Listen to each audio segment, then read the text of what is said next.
¿Están grabando o no? Sí, doctor. Está bien.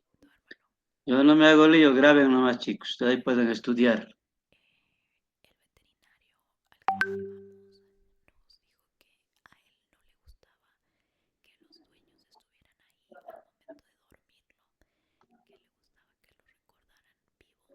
¿Se ve? Sí, doctor. Ya, voy a agrandarlo.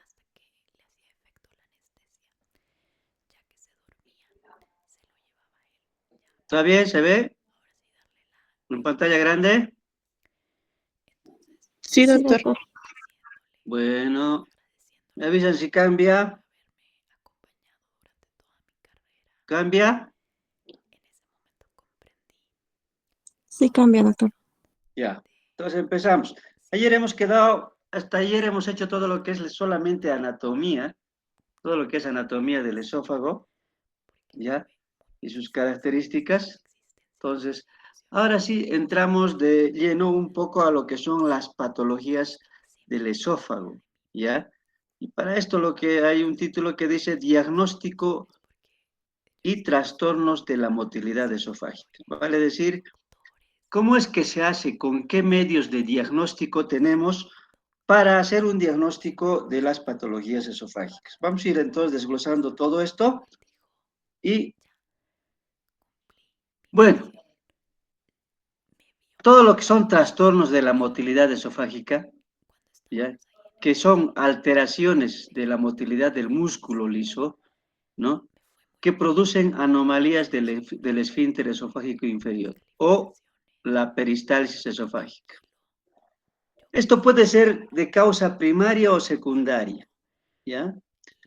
Hay son alteraciones relativamente infrecuentes, cuyas causas a veces son poco conocidas de estas alteraciones de trastornos de la motilidad esofágica. Estos pacientes que tienen estos trastornos de motilidad esofágica pueden presentar disfagia, ¿no? O sea, vale decir dificultad en la deglución, puede presentar dolor en tórax, puede presentar pirosis, puede presentar regurgitación y puede presentar pérdida de peso, que son la clínica más frecuente que pueden presentar pacientes que tienen trastornos de motilidad esofágica, ¿ya? Entonces, esto es algo general, ¿no? Y estos trastornos de motilidad esofágica se diagnostican a través de medios de estudios manométricos, ¿ya? A través de una manometría esofágica. Y una de las técnicas de diagnóstico actual de elección, chicos, es la manometría de alta resolución, ¿ya? Que esta manometría de alta resolución va a medir las presiones en el interior del esófago y la actividad de sus esfínteres, vale decir, del esfínter esofágico superior e inferior. Y a través de esto podemos diagnosticar y clasificar los trastornos de motilidad esofágica, ¿ya? Entonces, eso es lo que es relación a esto. Y para esto está ahí en sus libros de Savington, este es el de Savington, pero esta debe ser una versión 3. En la actualidad, la clasificación de Chicago, esta está ya en la versión 4, que es del 2021, ¿ya? Desde 2020-21, entonces ha cambiado un poco la clasificación de acuerdo a esta manometría de alta resolución, lo que nos va a hacer o causar esta clasificación. Entonces, la clasificación de Chicago, entonces, es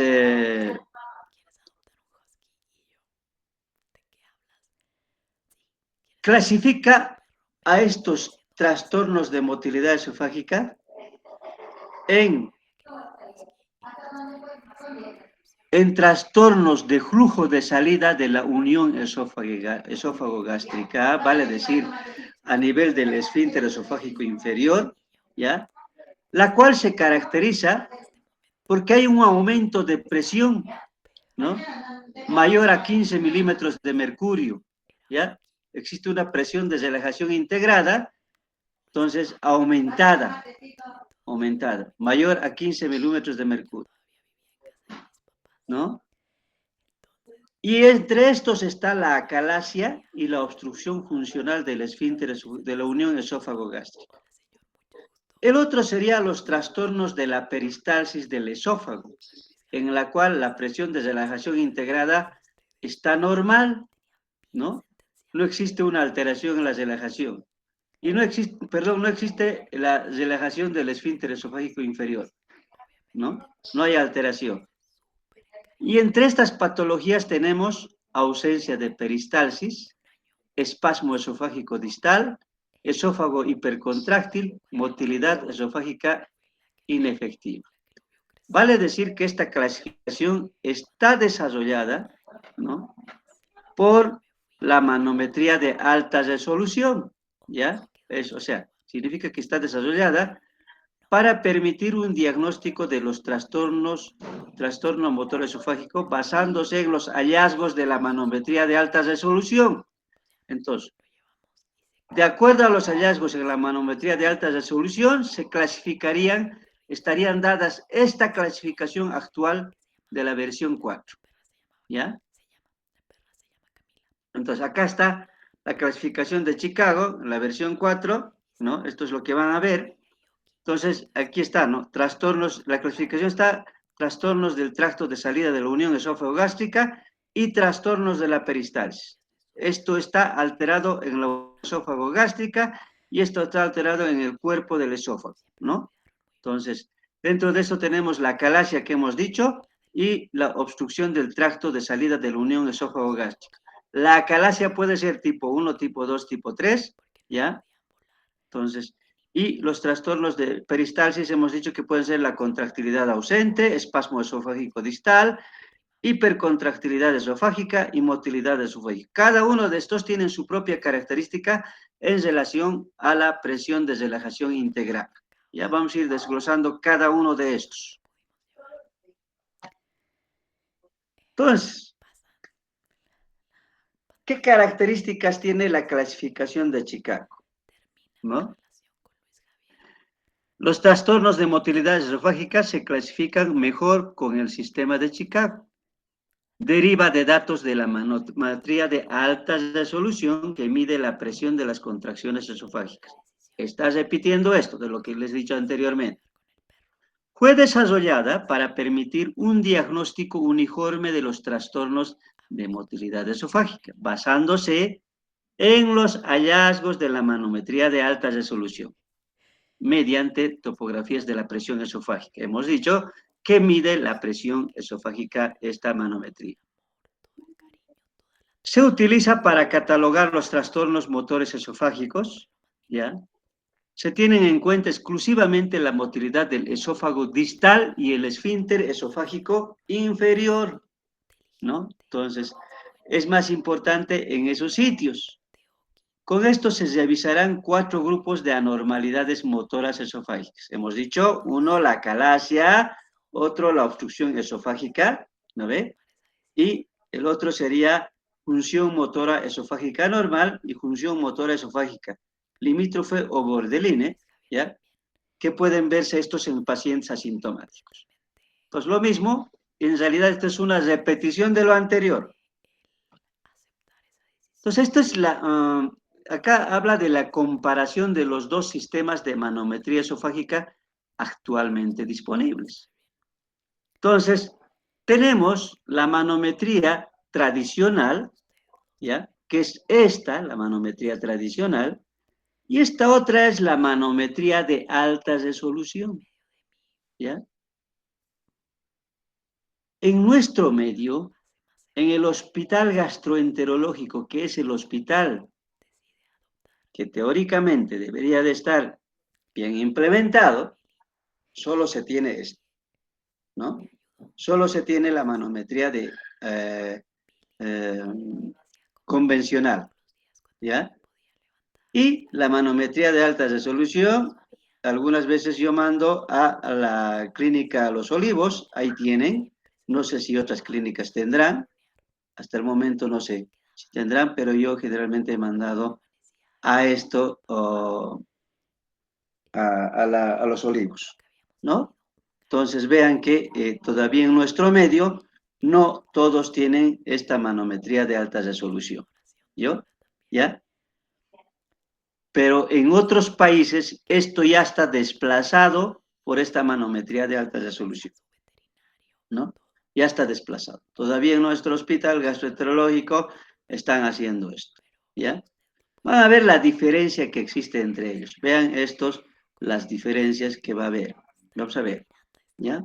La imagen muestra claramente, ya que es distinto. Vamos a ver qué diferencias hay. Entonces, la manometría convencional, ¿ya? Es de gran utilidad, de gran utilidad durante 40 años, ¿no? Ha tenido su utilidad, ¿ya? En ella solo se utilizan 5 transductores. Aquí están 5 transductores. 1, 2, 3, 4, 5 transductores, ¿no? Ubicados a 5, 10, 15, 20 centímetros, ¿no? Entonces, y en la unión esófago-gástrica. Ahí están los transductores en este tipo de manometría, ¿no? No registra en forma simultánea todos los componentes del esófago, por esa razón, porque están muy separados, casi están separados a 5 centímetros de transductor a transductor, ¿ya? Evalúa actividad motora del esófago y esfínteres, ¿ya? Como igual el otro. Es útil en el estudio de la disfagia, ¿ya? Y dura el estudio alrededor de 15 a 20 minutos, ¿no? Para decir que es rapidísimo, ¿ya? Y trazado es lo que nos da este método de diagnóstico, ¿no? Entonces, es la manometría convencional. Seguimos. Se coloca por vía nasal la sonda plástico flexible de 1 a 3 milímetros de diámetro con anestésico local. Para facilitar el paso, puedes hacerle tomar un poco de agua al paciente. Una vez colocada, se conecta un aparato que transmite la información a un ordenador. Durante la prueba se retira despacito la sonda para ir realizando los distintos estudios. Algunas veces sin tragar y otras tragando pequeños sorbos de agua. Con ello se visualiza la actividad motora del esfínter esofágico inferior, cuerpo del esófago y esfínter esofágico superior y faringe. Entonces, todos esos segmentos puede visualizar la actividad motora con este estudio. Ahora hablamos de la manometría de alta resolución. La manometría de alta resolución, vean la diferencia, es un estudio que mide la actividad motora del esófago y de sus esfínteres, esfínter esofágico inferior, superior, ¿no? Y obviamente cuerpo del esófago, ¿ya? En condiciones basales y en respuesta a la deglución, ¿ya? Mide los cambios de presión y patrón de contracción muscular en diferentes segmentos del esófago. Es un medio de diagnóstico para evaluar la función motora del esófago en pacientes con síntomas esofágicos como ser disfagia, dolor torácico que no tiene origen cardíaco, ¿no? Pacientes en estudio por reflujo gastroesofágico que son candidatos a una cirugía de antirreflujo, ¿ya? Entonces sí o sí se tiene que solicitar la manometría, ¿ya? Es considerada estándar de oro para el diagnóstico de trastorno motor esofágico, ¿ya? Actualmente está desplazando a la manometría convencional debido a que ha mostrado ser superior en la detección de trastornos de la motilidad esofágica, ¿no? Entonces vean la diferencia. Acá hay 36 transductores, ¿ya? Vamos a ver, ¿ya? Es un estudio rápido y de fácil realización, dura más o menos 30 minutos, visualiza en forma separada los diferentes segmentos del esófago, ¿ya? Análisis más sofisticado de las funciones esofágicas. La diferencia con la manometría convencional es la distancia entre los sensores de presión. Acá está separados no mayor a 1 centímetro, ¿no? En vez de 5 centímetros de separación que tiene la convencional. Tiene 36 canales de registro. Cada canal presenta 12 sensores de presión distribuidos radial y longitudinalmente y obtiene información de 432 puntos a lo largo del esófago. Permite obtener un mapa de la presión espacial tridimensional durante la deglución. Su representación gráfica se conoce como topografía de la presión esofágica, ¿no? Entonces, eso es lo que nos da, eso es, ahí está, la manometría, ¿no? ¿Cómo nos dibuja? ¿Ya? En la parte vertical nos da la longitud y la parte horizontal nos da el tiempo, ¿ya? El tiempo. Y en el lado derecho nos da la presión. La presión se mide por colores. El azul viene a ser que está relajado, un poco azul, probablemente haya más contractilidad, un poco verde, un poco amarillo, y va subiendo, y el rojo es lo que se ve, es la contracción, está en una situación de contractilidad, ¿no? Entonces se mide por coloraciones la contractilidad del esófago, ¿ya? Entonces, eso es. Y acá está, puedes medir, podemos ver acá, por ejemplo, el esófago, acá es el esfínter esofágico superior, el esfínter esofágico inferior, ¿no? En la cual hay, el color rojo significa que hay contractilidad, ¿no? Hay aumento de presión a esos niveles, ¿ya? Entonces se mide por las coloraciones. Entonces la manometría es diagnóstico para pacientes, nuevamente repite esto, muchas veces los motivos de consulta son vagos e inespecíficos en algunos pacientes. Algún momento tenía un paciente yo que se quejaba de que no podía tragar alimentos, parecía un medio psiquiátrica, ¿no? En estos pacientes no hay que descartar que tengan patologías cardíacas, patologías respiratorias, úlcera péptica y trastornos pancreatobiliares, ¿no? Entonces, que pueden confundirnos con un trastorno de motilidad esofágica. Prestar atención siempre a los síntomas sistémicos de los trastornos del tejido conjuntivo, como ser la esclerodermia, ¿ya? Entonces, ya que el tratamiento quirúrgico de estos pacientes requiere modificaciones específicas para evitar resultados desastrosos.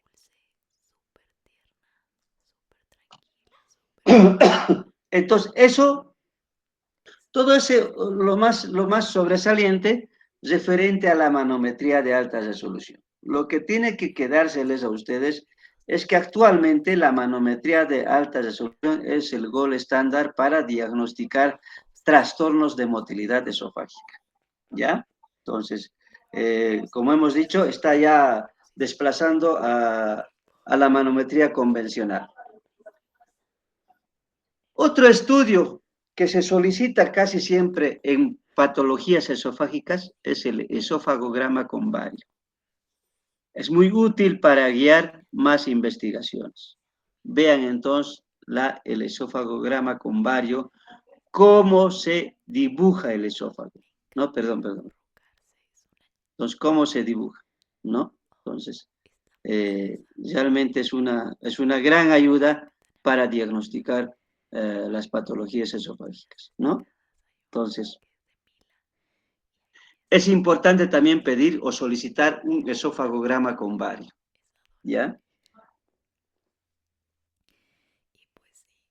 Otro estudio que se debe solicitar son la endoscopía alta. Probablemente sea el primer estudio que se solicita en los pacientes, ¿no?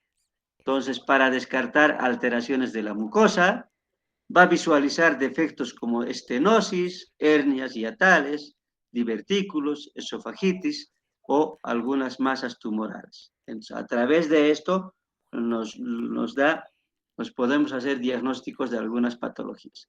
Entonces vean que la endoscopía alta también es muy importante. Quizás en todos los pacientes que tienen patologías esofágicas o antecedentes del reflujo gastroesofágico, siempre primero lo que hacemos es solicitar una endoscopía alta, ¿no? seguida de de lo más fácil a lo más difícil, ¿no? Entonces, seguida quizás de un esofagograma, ¿no? De una pHmetría y manometría de alta resolución. Asimismo, otro medio de diagnóstico es la TAC de tórax y abdomen, ¿no? No siempre es necesaria, pero puede ser útil, puede ayudarnos, sobre todo cuando hay sospecha de una causa extrínseca de los síntomas, o sea, vale decir que puede ser por tumores extraesofágicas, ¿no? Podemos detectar tumores, ¿ya? Entonces, nos ayuda la tomografía. Y la pHmetría, ¿no? La pHmetría, esto es el pHímetro, es en trastornos de motilidad esofágica documentado cuando se cree que es el resultado de la etapa final de la enfermedad del reflujo gastroesofágico. ¿Qué va a valorar? Valora la acidez del estómago y esófago de cara a diagnosticar distintas enfermedades, ¿no? Entonces, la pHmetría.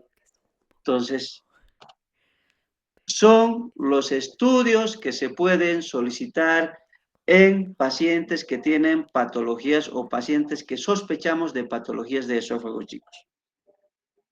Tomen en cuenta siempre endoscopía alta, ¿ya? Un esofagograma, una pHmetría y una manometría de alta resolución. Ya sabemos que la manometría de alta resolución no hay nomás en cualquier lugar. Yo, a lo que sé, ahí está, no sé si habrá en otras clínicas más, pero Los Olivos. Los pacientes que les he enviado, yo les he enviado a Los Olivos, ¿no? Entonces, y solamente manometría convencional que nos puede ayudar de alguna manera, sí, es en el gastro. Nosotros en el Hospital Viedma no tenemos, ¿ya? Entonces, clásicamente, hay una clasificación clásica de los trastornos de motilidad esofágica, se han clasificado en causas primarias y secundarias, ¿ya?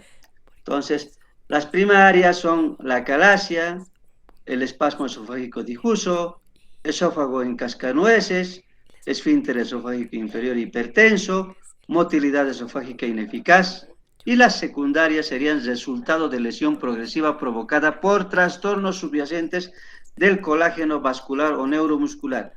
Vale decir, esclerodermia, dermatomiositis, polimiositis, lupus eritematoso sistémico, enfermedad de Chagas, miastenia grave, ¿no? Entonces, esta es la clasificación clásica que nos dan. Una clasificación de este tipo no es muy útil para interpretar los resultados manométricos, ¿no? Ni para guiar las estrategias de tratamiento. Entonces, por esa razón, se prefiere un enfoque anatómico para clasificar los trastornos de la motilidad esofágica, teniendo en cuenta la afectación del cuerpo del esófago y el esfínter esofágico inferior, ¿no? Esta es la base para comprender la manometría esofágica básica y clave para guiar el tratamiento quirúrgico. O sea, chicos, en resumen, la manometría esofágica de alta resolución es una guía muy importante para el tratamiento quirúrgico, para el diagnóstico y tratamiento quirúrgico. Entonces, ya entrando en las patologías esofágicas, ¿no? Hablamos de trastornos de la motilidad del cuerpo del esófago, ¿no? Entonces, y dentro de esto, dentro de los trastornos de la motilidad del cuerpo del esófago, está el espasmo esofágico difuso, ¿ya? Que es una patología. Es un trastorno de hipermotilidad poco conocido, ¿ya? Es poco conocido. Según la clasificación de Chicago, correspondería al espasmo esofágico distal, ¿no? Entonces, se manifiesta de manera similar a la acalasia, 5 veces menos frecuente, afecta más a mujeres con múltiples molestias médicas. La causa de la fisiología neuromuscular no está clara, ¿no? No sabemos la causa en sí, pero existe una anomalía motora del cuerpo esofágico, más notable en los 2/3 inferiores, ¿no? Casi siempre los problemas están en los 2/3 inferiores del esófago, ¿no? Se observa hipertrofia muscular y degeneración de las ramas del nervio vago, ¿ya? Y las contracciones esofágicas son repetitivas, simultáneas y de gran amplitud. ¿Cuál es la clínica de esta patología? ¿No? Del espasmo esofágico difuso. ¿Por qué se caracteriza? Se caracteriza por un dolor torácico, disfagia o ambos, ¿no? Estos pacientes pueden presentar dolor torácico, ¿ya? O disfagia. Entonces no hay que descartar. Los síntomas relacionados con las comidas, ejercicio, son similares a la angina de pecho. O sea, podría simular o despertarse, ¿no? Con las comidas y el ejercicio físico, ¿ya? Puede doler el pecho. Se quejan de opresión en el pecho, puede irradiarse a la mandíbula, brazos y parte superior de la espalda. Los síntomas suelen ser más pronunciados en los momentos de mayor estrés emocional. Vean de qué manera influye el estrés, chicos, ¿no? La regurgitación del contenido esofágico y de saliva es frecuente, pero no el reflujo ácido, ¿ya? Sin embargo, el reflujo ácido puede agravar los síntomas, al igual que los líquidos fríos, ¿no? Otros trastornos gastrointestinales funcionales, como el síndrome del intestino irritable y el espasmo pilórico, pueden acompañar al espasmo esofágico difuso, ¿ya? Otros problemas gastrointestinales, como cálculos biliares, úlcera péptica y la pancreatitis, pueden desencadenar a este espasmo esofágico difuso, ¿no? ¿Cómo vamos a diagnosticar este espasmo esofágico difuso? Lo hacemos a través de las imágenes radiológicos y manométricos. Importante. ¿Qué vemos en el esofagograma? Vean esta imagen, ¿no?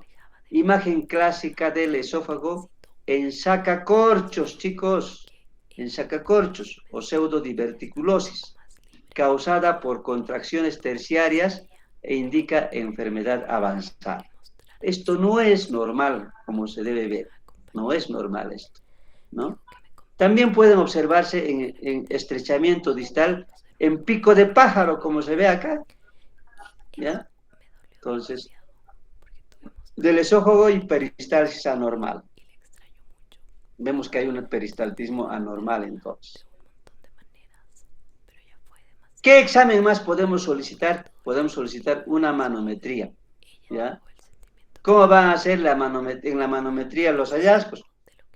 Va a haber contracciones multipico, simultáneas de gran amplitud, mayor a 120 milímetros de mercurio de presión. O sea, imagínense, es mucho, ¿ya? Y de larga duración, mayor a 2.5 segundos. Son contracciones irregulares, se producen después de más de 10% de devoluciones acuosas, ¿no? ¿Ya?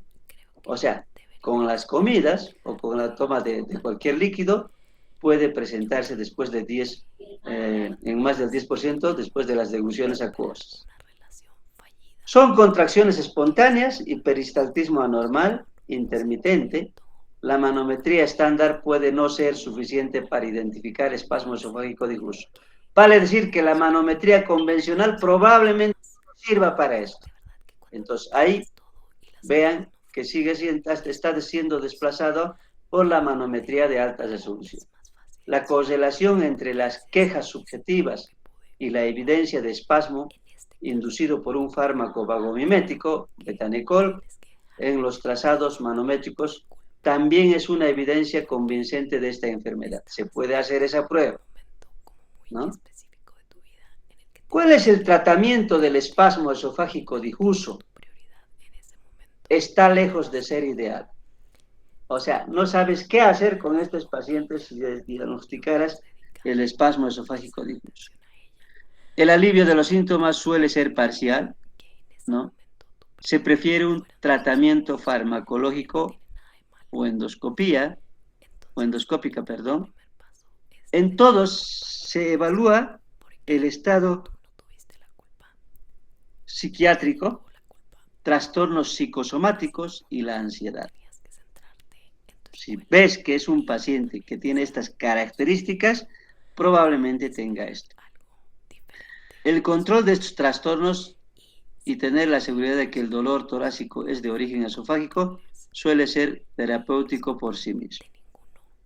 En caso de disfagia, hay que eliminar la dieta, los alimentos o bebidas que la provocan, ¿ya? Si se produce reflujo, los fármacos antiácidos son útiles. Entre estos podemos usar entre los medicamentos nitratos, ¿ya? ¿Qué son los nitratos? Son antagonistas del calcio, como la nifedipina.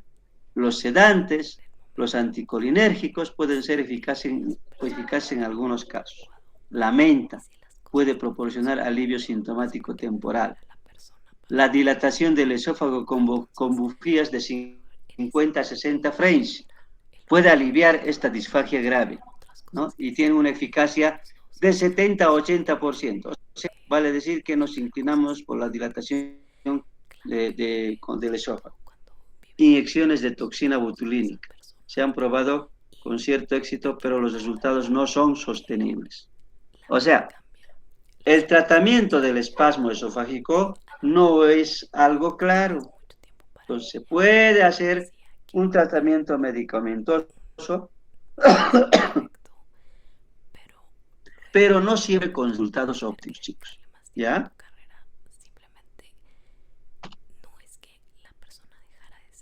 El tratamiento quirúrgico está indicada en pacientes con dolor torácico incapacitante. Hay pacientes que les duele mucho y que realmente no van a tolerar. En pacientes que tienen disfagia, que no han respondido al tratamiento médico endoscópico y la presencia de un divertículo por punción de esófago torácico. Entonces, en estos casos, ¿qué se hace? Se hace una esofagomiotomía larga a través de una toracotomía izquierda o una técnica abdomen o del lado izquierdo del tórax. La manometría esofágica es una herramienta muy útil para guiar la extensión de la miotomía. ¿Ya? Entonces, vean, la alternativa química tampoco es que se hace en todos los pacientes. ¿Ya? Entonces, pero la clave es hacerlo una esofagomiotomía larga. ¿Sí? La toracotomía izquierda o por la... Algunos cirujanos defienden la extensión de la miotomía hacia arriba hasta la entrada torácica. ¿Ya? La mayoría están de acuerdo en que la extensión proximal debe ser bastante alta para abarcar toda la longitud de la motilidad anormal, como se determina mediante mediciones manométricas. Distante, la miotomía se extiende hacia abajo hasta el esfínter esofágico inferior, pero la necesidad de incluir el estómago no se ha acordado de manera uniforme. O sea, generalmente es el esfínter esofágico inferior, hasta ahí nomás se llega, más bien hay que hacerlo, ampliarlo hacia la parte proximal, ¿no? Proximal hacia la cavidad oral.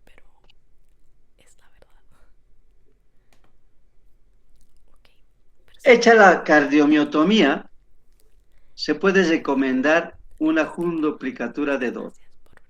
¿Para qué? Para una protección frente al reflujo, para evitar que haya reflujo, ya que la propia cirugía interrumpe el ligamento freno esofágico y puede causar reflujo. Los resultados de la esofagomiotomía larga son variables, pero se han observado alivio de los síntomas hasta en 80% de los pacientes. Entonces, esto es la fundoplicatura de DOR, ¿ya? Que es de 180 grados solamente, ¿ya? No cubre el total del esófago. Ahí está la fundoplicatura de cómo se hace, ¿no? De 180 grados.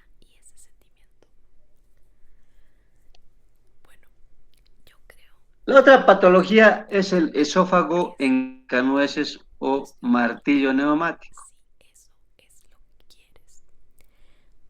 A finales de la década de los 70 fue descubierta como una entidad distinta. En la clasificación de Chicago se denomina esófago hipercontráctil, ¿no? Entonces, se caracteriza por contractilidad excesiva, un esófago con peristaltismo hipertenso y contracciones peristálticas de gran amplitud. Se observa en pacientes de todas las edades. Afecta por igual a los dos sexos. Es más frecuente en todos los trastornos de hipermotilidad esofágica, como en el espasmo esofágico difuso. No se conoce bien el proceso fisiopatológico. Tampoco se conoce en el esófago de cascanueces ¿qué es? ¿Cómo ocurre esto? ¿Cuál es la fisiopatología? ¿No? Se asocia a hipertrofia muscular que produce contracciones esofágicas de gran amplitud, es más doloroso. Se presenta en forma parecida a los pacientes con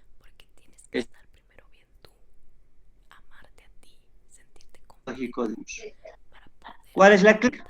La clínica es dolor torácico, va a haber disfagia, odinofagia, ¿no? Regurgitación y reflujos infrecuentes. ¿Ya?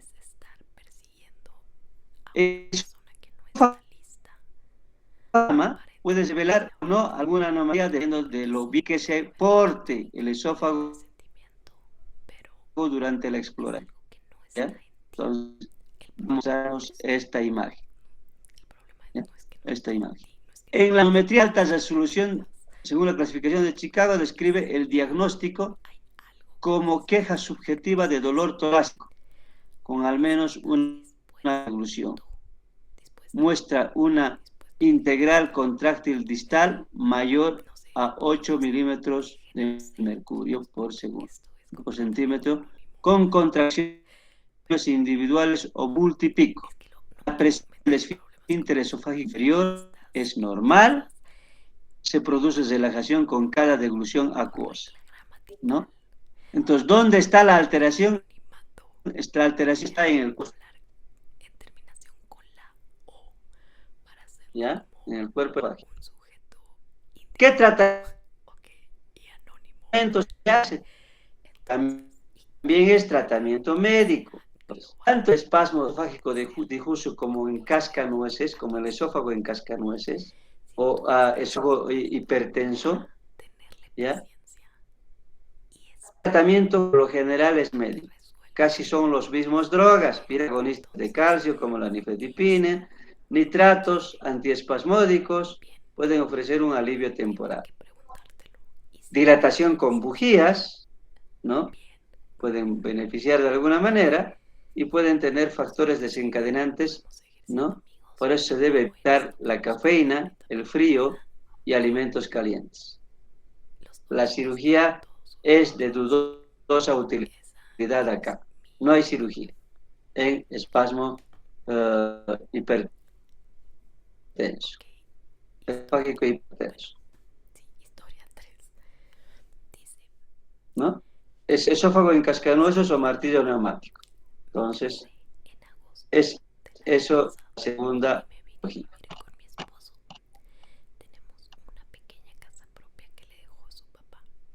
Hemos hablado hasta aquí de los trastornos de la movilidad del cuerpo el esofágico, vale decir, de la peristalsis del cuerpo esofágico. De aquí adelante vamos a hablar de las patologías o trastornos de la motilidad del esfínter esofágico inferior. Hemos hablado de que las alteraciones más frecuentes están en la parte distal del esófago y en el esfínter esofágico inferior, ¿no? Según la clasificación de Chicago. Entonces, ahora vamos a empezar a hablar de lo que ocurre en el esfínter esofágico inferior. Y una de las patologías más frecuentes es el esfínter hipertenso, ¿no? El esofágico hipertenso. ¿Cuál es la característica? ¿No? También es una entidad distinta, ¿ya? Según la clasificación de Chicago, se denomina obstrucción del flujo en la unión esófago-gástrica. Obstrucción del flujo en la unión esófago-gástrica, según la clasificación de Chicago. Y se define como una presión de relajación integrada media superior a 15 milímetros de mercurio. O sea, vale decir que es un esfínter hipertenso poco relajado. No va a relajar ese esfínter esofágico. Algunos pensaban que era acalasia en evolución. El diagnóstico es diferente por la evidencia del peristaltismo eficaz, que no está presente en la acalasia clásica, ¿no? Entonces, la clínica, ¿cuál es? Va a haber disfagia que puede deberse a la disminución del esofágico. Va a haber dolor torácico. No suele de flujo, hace regurgitación. No hay aquí flujo de regurgitación, ¿ya? Porque por la estrechez del esfínter esofágico que está ahí. ¿Qué estudios se pueden hacer? Se puede hacer una manometría, ¿ya? De resolución, en la cual vamos a encontrar un esfínter esofágico inferior aumentado en su presión, ¿ya?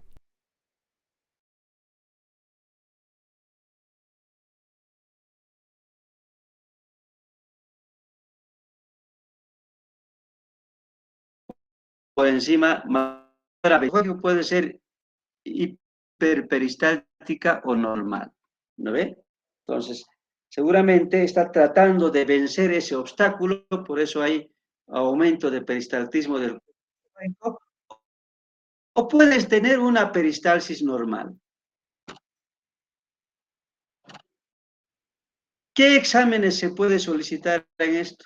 Se puede solicitar un esofagograma que nos va a observar, mostrar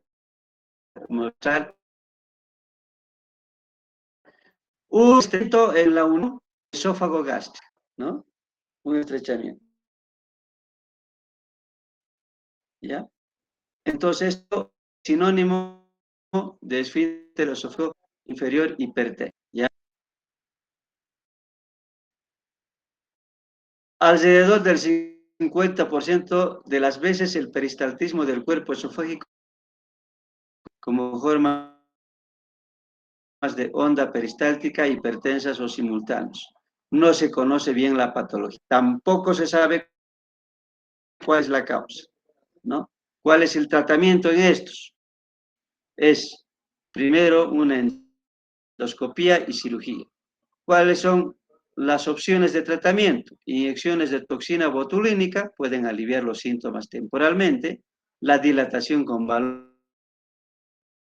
hidrostático puede proporcionar alivio sintomático a largo plazo, si indicada en pacientes que no responden al tratamiento médico, ni dilatación a los que tienen síntomas importantes. La de elección es una esofagomiotomía de Heller modificada laparoscópica. Por vía laparoscópica, chicos. Miotomía de Heller modificada laparoscópica. En pacientes con motilidad normal también se realiza una intervención antirreflujo, ¿ya? Una jundoplicatura de Doppler o Tupet, ¿ya? Recientemente algunos han defendido la miotomía endoscópica por vía oral. Vamos a ver en qué consiste eso.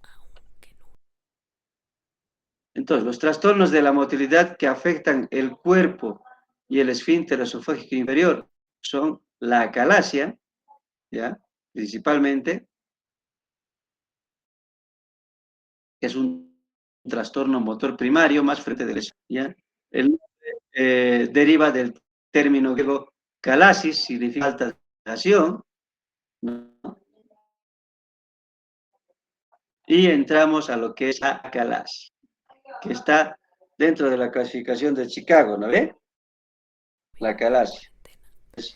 Es un trastorno del esfínter esofágico y para relajarse. Entonces, no se relaja. Trastorno de la motilidad es un trastorno de la motilidad esofágica que mejor se conoce, o sea, ha sido el más estudiado la acalasia, ¿no?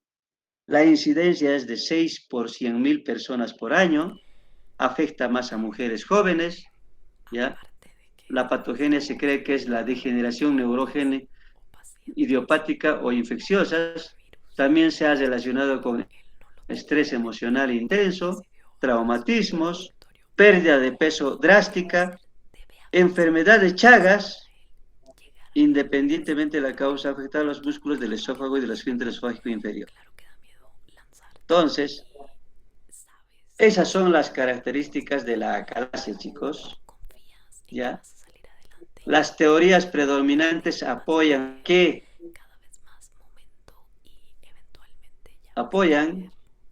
a que hay destrucción de los nervios del esfínter esofágico inferior, que es el proceso patológico primario. Hay degeneración de la función neuromuscular del cuerpo del esofágico, que sería secundario pero a esto, ¿ya? Secundario a la alteración o destrucción de los nervios a nivel del esfínter esofágico inferior.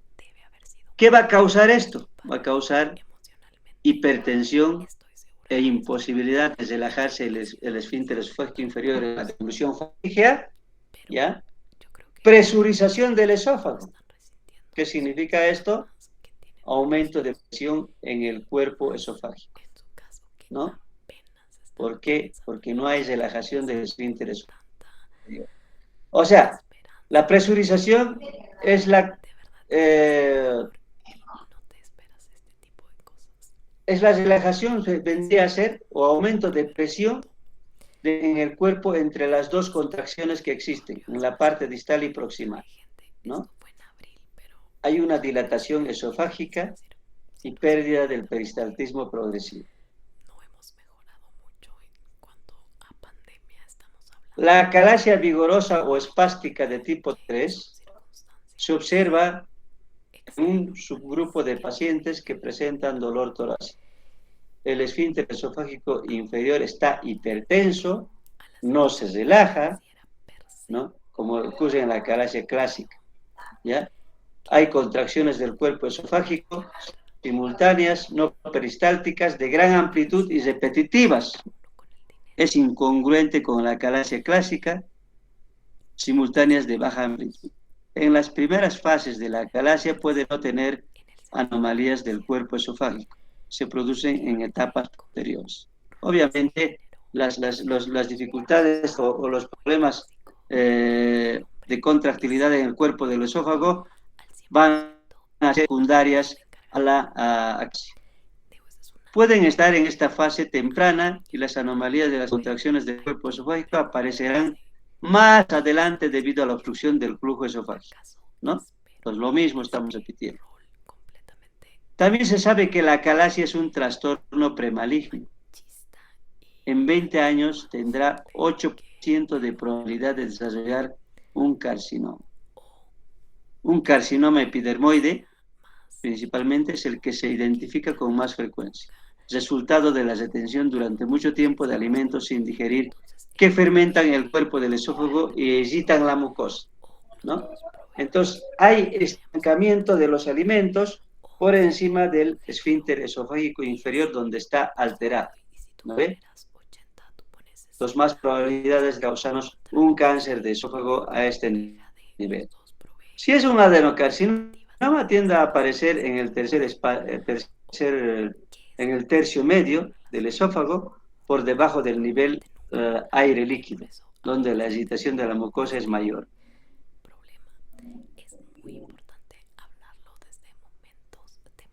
En contraste con estas teorías de la carcinogenia, parece que existe un riesgo continuo de incidencia de cáncer, incluso en pacientes que se trata de la acalasia. Aunque ninguna sociedad de gastroenterología ha aprobado todavía ningún programa de seguimiento específico para los pacientes con acalasia tratados, es muy recomendable el seguimiento a largo plazo para vigilar la acalasia recurrente y el cáncer. Entonces, se tiene que hacer un seguimiento a estos pacientes que tienen acalasia. ¿Cuál es la clínica? Existe una triada clásica de la acalasia, que vendría a ser la disfagia, regurgitación, pérdida de peso. A eso se puede agregar pirosis, asfixia prandial, tos nocturna. Esas son las características que presenta un paciente que tiene acalasia. ¿Ya? Entonces, eso es lo que tenemos que saber. La mayoría de los pacientes describen el comer laboriosamente, ¿no? O sea, son pacientes que tienen que tratar de masticar muy laboriosamente, o pueden comer muy despacio. Comen despacio, utilizan volúmenes de agua para ayudar al paso de los alimentos. Cuando el agua se acumula, aumenta la presión, presentando dolor torácico retroesternal. Puede ser intenso hasta que se abre el esfínter esofágico inferior, proporcionando un alivio rápido. La regurgitación de los alimentos sin digerir da olor fétido, ¿ya? Para pacientes que tienen una halitosis. En la enfermedad progresiva, la aspiración puede llegar a ser potencialmente mortal. O sea, la broncoaspiración, chicos, ¿ya? Entonces puede provocarnos una morbilidad. Puede haber neumonía, puede haber absceso pulmonar, haber bronquiectasis a consecuencia de la acalasia, ¿ya? Va a haber disfagia progresiva lentamente durante años. Los pacientes adoptan una vida para dar cabida a los ingredientes que acompañan a esta enfermedad, ¿ya? No suelen buscar atención médica hasta que sus síntomas son avanzados y se presentan con marcada lesión del esófago.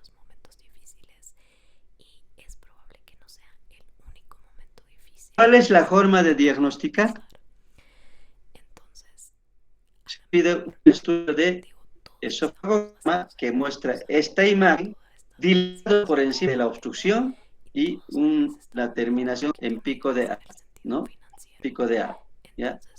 Se observa espasmo del esfínter esofágico inferior, retraso del vaciado y dilatación del cuerpo esofágico, ausencia de ondas peristálticas en el cuerpo y fracaso de la relajación esfínter esofágico, ¿ya? Ausencia de burbuja de aire gástrica, es un hallazgo frecuente. Resultado del esfínter esofágico inferior estrecho, no permite que el aire pase fácilmente al estómago. Más de la enfermedad se produce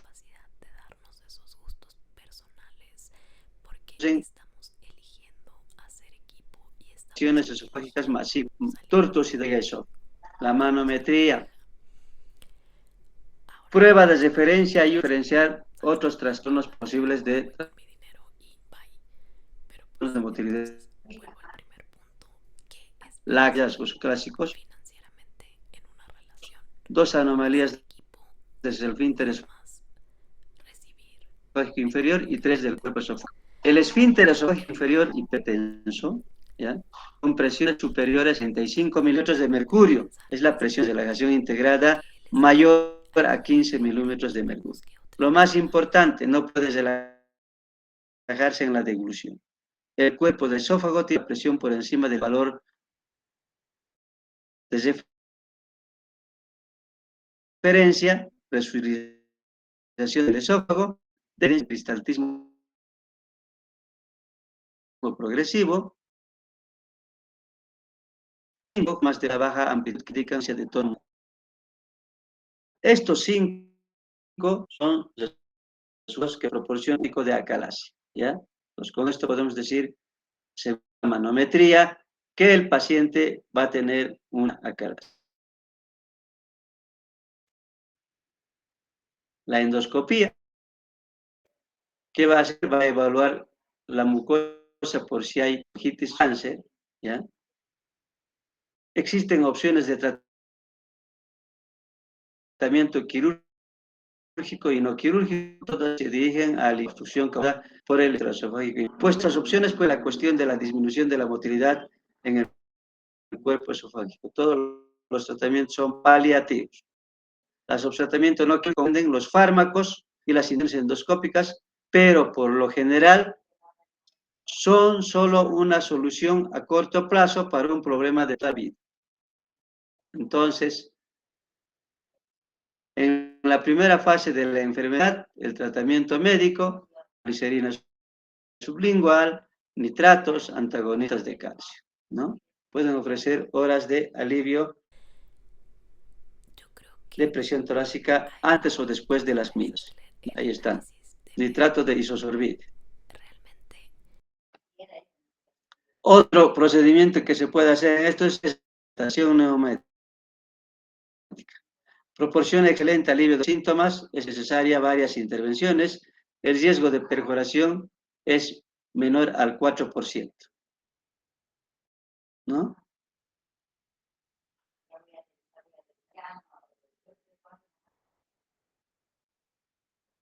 Acá justamente habla de las dilataciones, da resultados excelentes en medio plazo, a medio plazo, mejoría en un 65-90% en el año.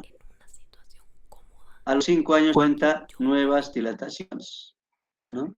Las dilataciones sucesivas son menos eficaces tras 3 dilataciones sin éxito, entonces hay que operar a estos pacientes. Se puede hacer una incontoxina botulínica directamente en el esfínter esofágico inferior, que va a bloquear la liberación de la acetilcolina, por tanto evita la contracción del músculo liso y va a relajar el esfínter esofágico inferior. Con tratamientos restrictivos puede ofrecer alivio sintomático durante años, pero en el más del 50% de las veces los síntomas reaparecen a los 6 meses siguientes.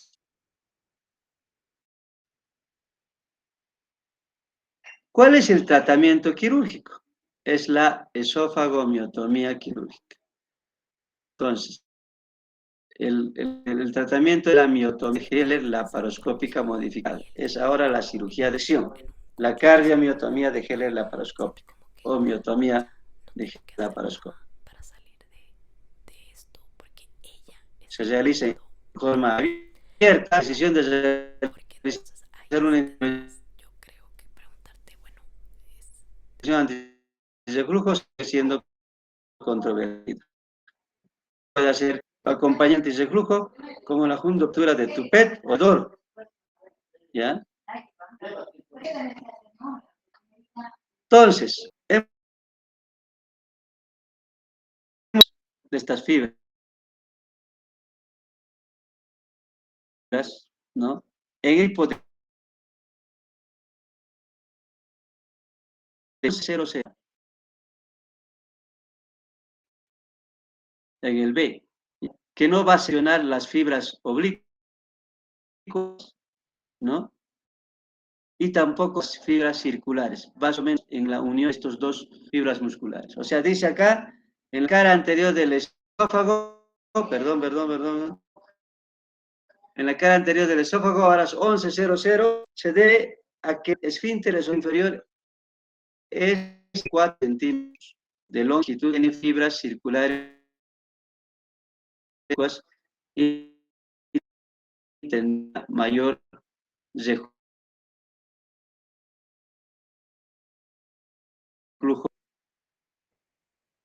¿Qué aspecto aspectos técnicos debe considerarse en la miotomía? Tiene que ser de 6 centímetros mínimo, ¿ya? Una cantidad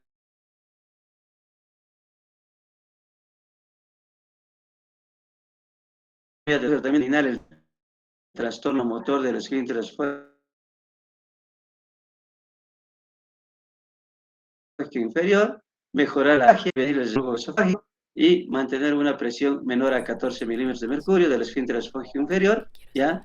Y una presión esofágica residual negativo menor a 5 milímetros de mercurio. Conclusiones. La cardiomiotomía anterior laparoscópica más la fundoplicatura de Dor es el gold estándar en el tratamiento de la calasia.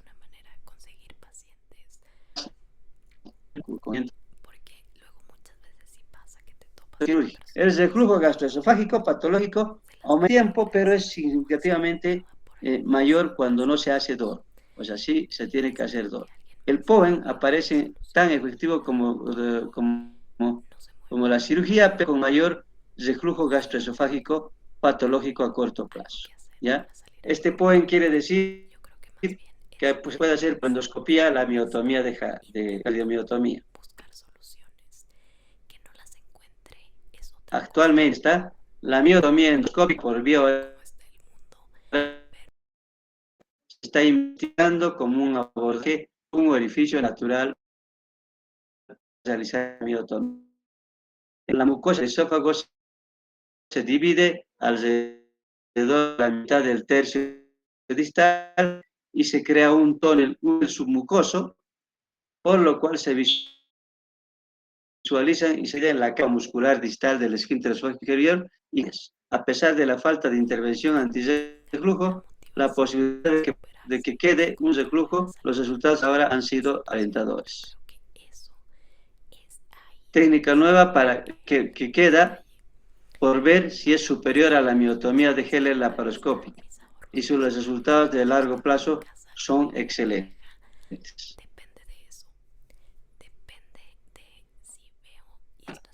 Entonces, el tratamiento endoscópico de la calasia es el POEN, que también se puede hacer, ¿no? Tratamiento endoscópico de la calasia. Se puede hacer a través de una endoscopía, lo que les he dicho, ahí está, tallan, ¿no? Por el endoscopio, van a hacer la miotomía.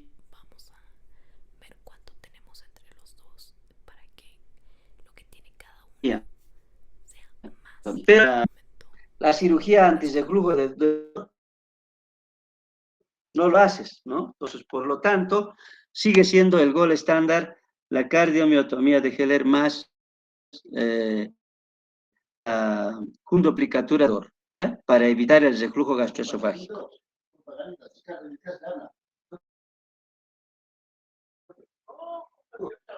¿Ya? Los resultados de las técnicas más intervencionistas y quirúrgicas apuntan a la cirugía como tratamiento más seguro y eficaz de la calasia, ¿no? Entonces, sigue siendo la cirugía actualmente el tratamiento más adecuado en la calasia.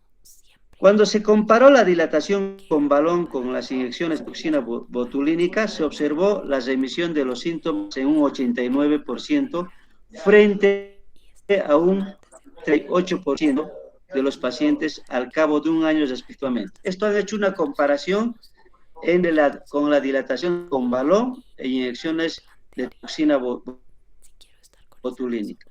Aparentemente, la dilatación con balón es mucho en relación a los dos. Hay otra comparación que hacen con dilatación con balón y la cirugía. Y mejores resultados da la cirugía. Entonces, nos quedamos, chicos, con la cirugía, que es el tratamiento, es la miotomía de Heller laparoscópica, más la fundoplicatura de Dor. ¿Ya? Existe una tasa de éxito terapéutico de alrededor de 90% hasta los 2 años.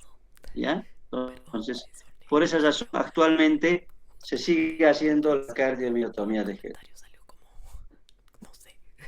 A través de la endoscopía se produjo perforación en un 4% de los pacientes durante las dilataciones. ¿Ya? Puede haber desgarros de la mucosa en un 12%, ¿ya? Durante la miotomía de Heller, pero pueden repararse durante la cirugía. Pacientes de corte de dilatación neumática tuvieron una tasa de 25% de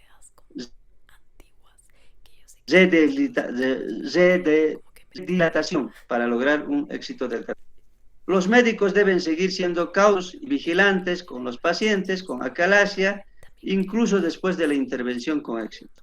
La obstrucción del flujo sintomática continuada da lugar a la dilatación. Esos chicos en relación a patologías esofágicas, ¿ya? No así como los trastornos de la motilidad esofágica a nivel del cuerpo esofágico, ¿no? Entonces, esta falacia es lo más frecuente, casi se ve más cirugía de este tipo de patologías.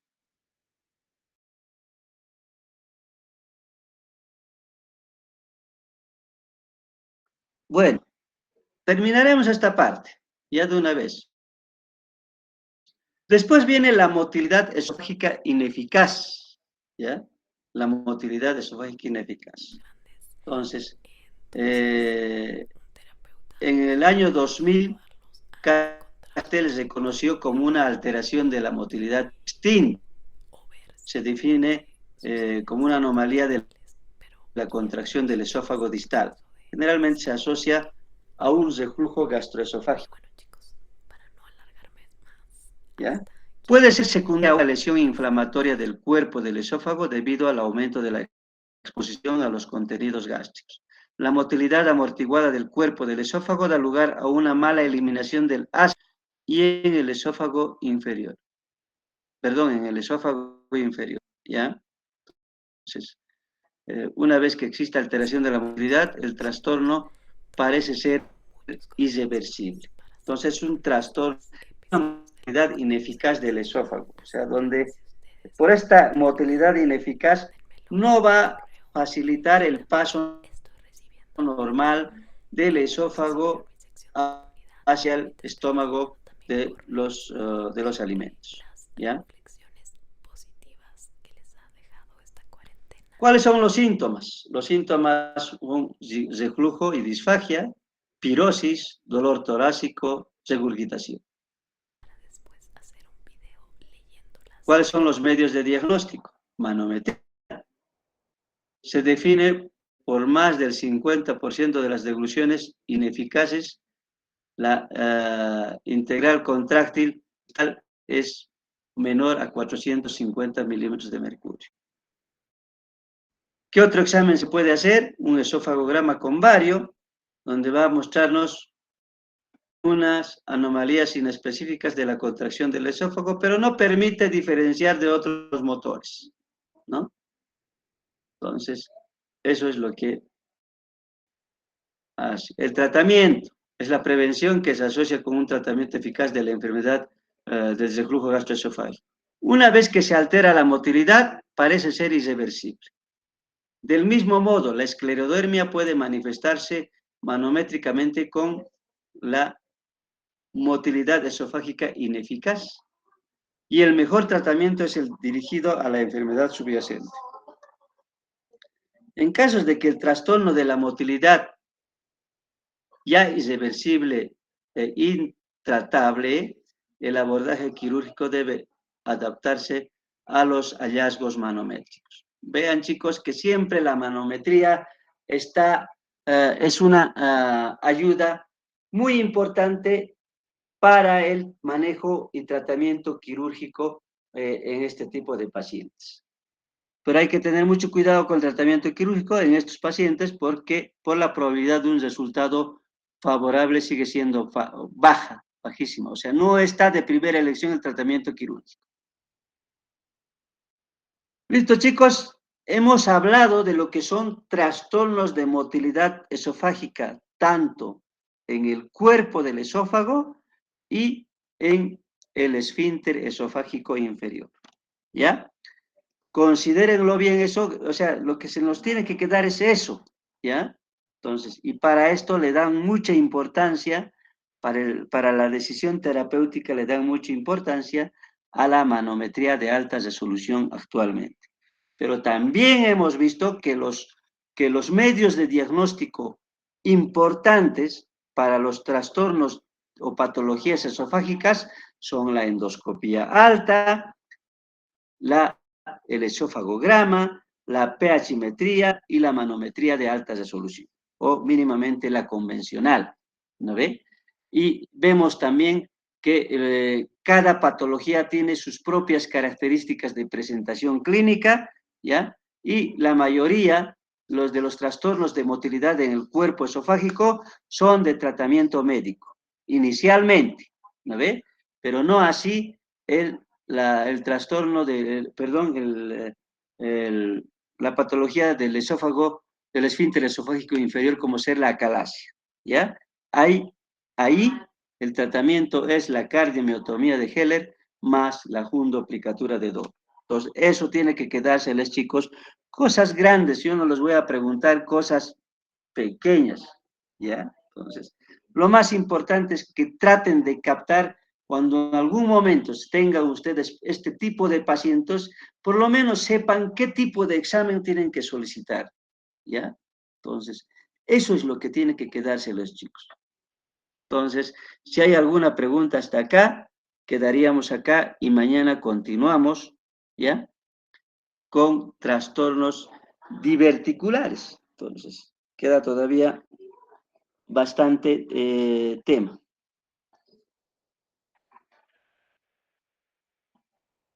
¿Alguna pregunta, chicos, hasta acá? ¿Está bien comprendido? Sí, doctor. No me hacen hablar como loco a mí nomás. No, no hay preguntas, doctor. ¿Está bien? Sí, doctor. Sí, doctor. Ya. Listo, chicos. Traten de estudiar. El examen va a ser, las preguntas salen de acá, ¿ya? No les voy a preguntar otras cosas. Listo. Mañana nos vemos a la misma hora, ¿ya? Y me mandas también nuevamente el link. Hola.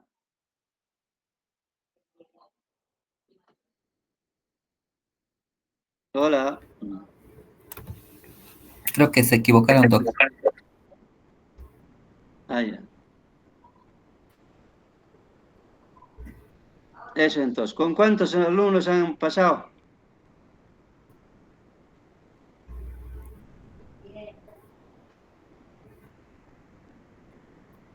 ¿Cuántos son?